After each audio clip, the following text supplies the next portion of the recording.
You're basically saying that Jesus is God because a book says he's God.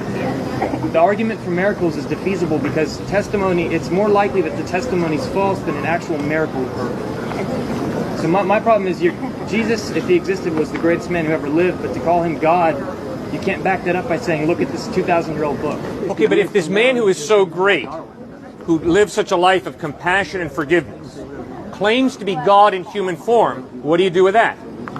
I take it with a grain of salt. Yeah, but then after you've taken it with a grain of salt, what does that mean practically? Look, if I met Jesus and I saw him rise from the dead, then we would be talking about the possibility that he was God. But if I followed someone who was morally perfect and they told me I'm God and I'm going to rise from the dead, I'd say that's fine. I'll believe you when I see it.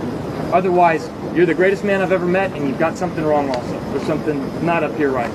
Until I see it, how can I believe it?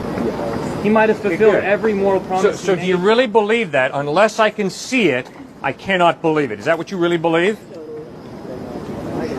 Well, you got me there. No. Good.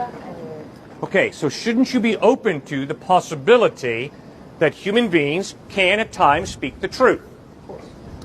So can't you be open to the possibility that Matthew, Mark, Luke, and John, and Paul and Peter, when they talked about having seen Jesus Christ risen from the dead, that possibly they were speaking the truth? Yes, but to say it's possible is not to say it's true. Okay, good.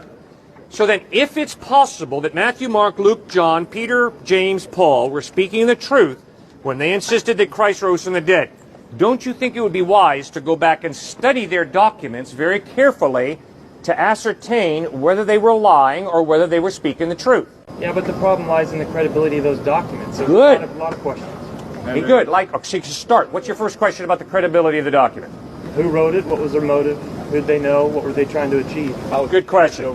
Great question. Probably pertinent. The guys who wrote it had no upside perk. The guys who wrote it were persecuted. They were martyred for their belief in Jesus. They died for it. Matthew, John were martyred. Peter was crucified upside down. Paul was beheaded. Not good perks. And yet they insisted that they had seen Jesus risen from the dead, that he was Lord. So I think the motive is pretty clear. They were convinced that he was the truth. And they died not for political power. They died not for financial gain. They died for the one they were convinced was reliable and true. And that's true, but so did Nazis for Hitler. Now here's the difference. The difference is the Nazis died for a philosophy. Matthew, John, Peter, Thomas died for what they claimed to have seen. But what makes the dead Christ risen from the dead, which means they either died for what they knew to be a lie. And if you study psychology, you will find out people do not die for what they know to be a lie. People will die for a lie, convinced it's the truth. But if these guys make up and fabricate this resurrection of Christ, they know very well Christ didn't rise from the dead. They fabricated this. They would not, sir, be willing to die for their lie. People don't do that. Just look at Watergate.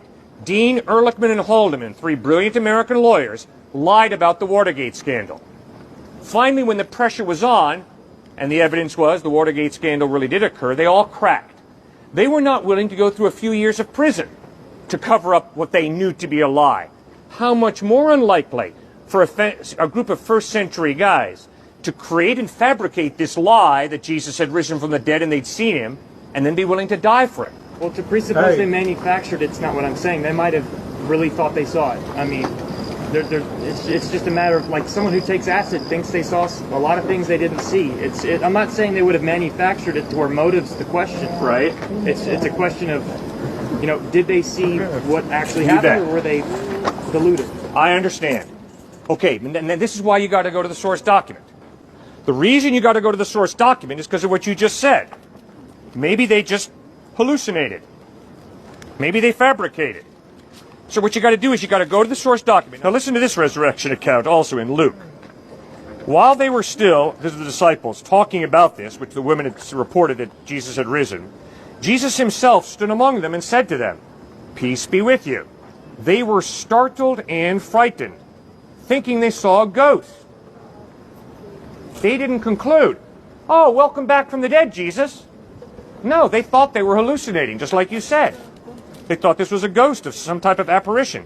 He said to them, "Why are you troubled, and why do doubts rise in your minds? Look at my hands and my feet. It is I myself. Touch me and see. A ghost does not have flesh and bones, as you see I have." See, your question is very reasonable.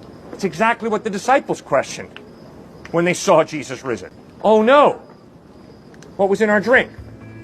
Oh no, what's happening to us psychologically? And he deals with it and says, "Come on guys, give me something to eat and drink. Come on guys, grab hold of me and see.